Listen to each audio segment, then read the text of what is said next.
મહિનામાં રૂપિયામાં ગણીએ તો 6 કરોડની ઉપર ટામેટામાંથી કમાય છે.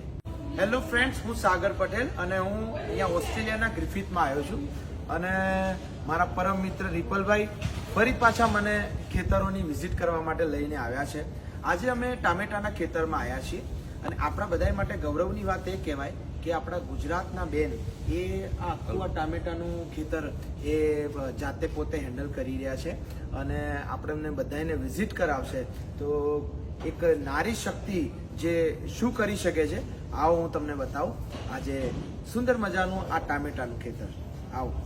તો અમે અહીંયા 4 હેક્ટર જેટલું ટમાટરનું હાઇડ્રોપોનિક ગ્રીન હાઉસ છે અને આપણે અહીંયા ઓસ્ટ્રેલિયામાં સિડનીમાં પૂરા આખા ન્યૂ સાઉથ વેલ્સમાં સપ્લાય કરીએ અને એ પંચ ટામેટાના પંચ આ રીતે આખા રેડ હોય તે પીક થાય અને અહીંયા ક્લાઇમેટ મેન્ટેન અને ટેમ્પરેચર મેન્ટેન અને ઇરિગેશન મેન્ટેન એ બધું કામ અમે જ કરીએ.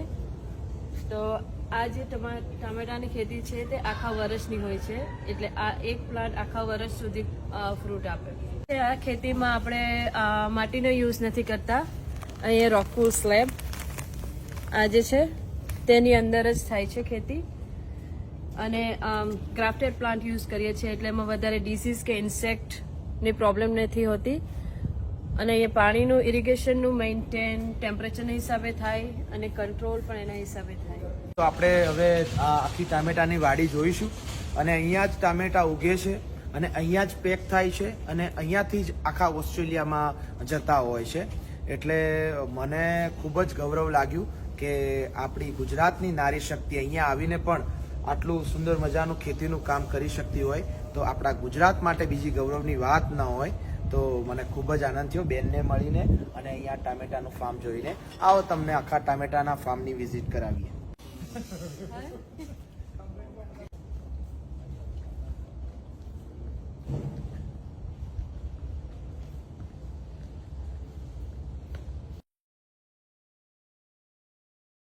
અમે અહીંયા ટામેટાના ખેતરમાં ફરી રહ્યા છીએ અને આ ખેતરમાં આપણે ઉપર સુધી જઈ શકીએ એના માટે આ હાઇડ્રોલિક સિસ્ટમ છે અને આ હાઇડ્રોલિક સિસ્ટમમાં આપણે છેક ઉપર સુધી જઈ અને ઉપરથી પણ કોઈ છોડને ટ્રીટમેન્ટ કરવી હોય કે એના કંઈ પણ આપણે એને ઉપર બાંધવું હોય કે ગમે તે એને એ કરવું હોય, આપણે ઉપર એનાથી વધારે ગ્રો કરાવવો હોય તો એના માટે આપણે અહીંયા ઉપર પણ જઈ શકાય છે અને એ જ રીતે આપણે નીચે પણ જઈ શકાય છે.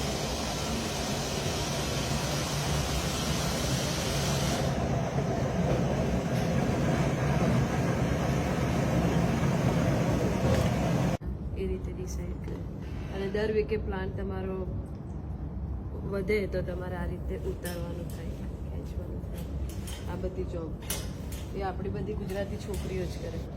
ઓકે, અહીંયા આ જે પ્લાન્ટ છે એને ઉપરથી નીચે કરવાનો અને જેમ આપણે વેલ ચડાવીએ એ રીતે એને વેલ ચડાવવાની. અમે લગભગ આનાથી 10 ફૂટ જેટલા ઊંચા છીએ, રાઈટ? કે એનાથી પણ વધારે?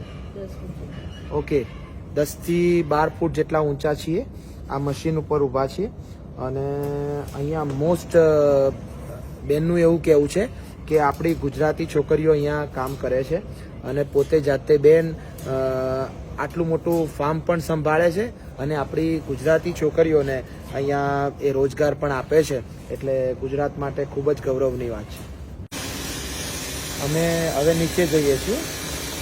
આ જે છોડ છે એના નીચે જઈએ છીએ. નીચે ઘણા બધા ટામેટા લાગેલા છે.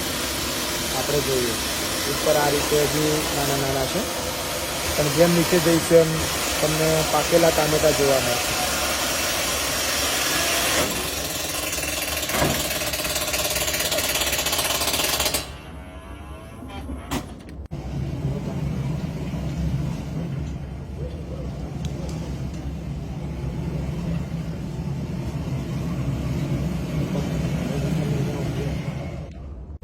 આ રીતે મશીનથી આપણે સારા ટામેટા લઈ શકાય.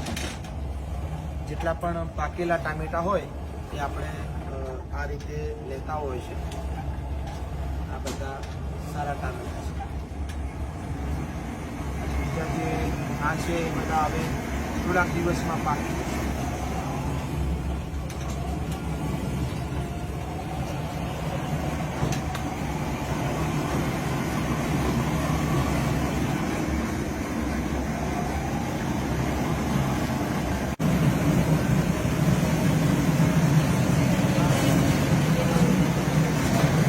આજે આપણે આ ટામેટાનું ફાર્મ જોયું અને બેનને પૂછીએ કે આવડું મોટું ફાર્મ ડેવલપ કરવામાં તમને કેટલી મહેનત લાગી છે અને આ ટામેટા તમારા ક્યાં ક્યાં જાય છે? આ ઘણા વર્ષોની મહેનત, દરરોજનું હાર્ડવર્ક, 7 દિવસ કામ કરીએ અને આ ટામેટા આપણે ઓસ્ટ્રેલિયામાં આખા ન્યૂ સાઉથ વેલ્સમાં સપ્લાય કરીએ. વોલવર્થના જે મોટા સ્ટોર હોય છે ત્યાં જાય છે.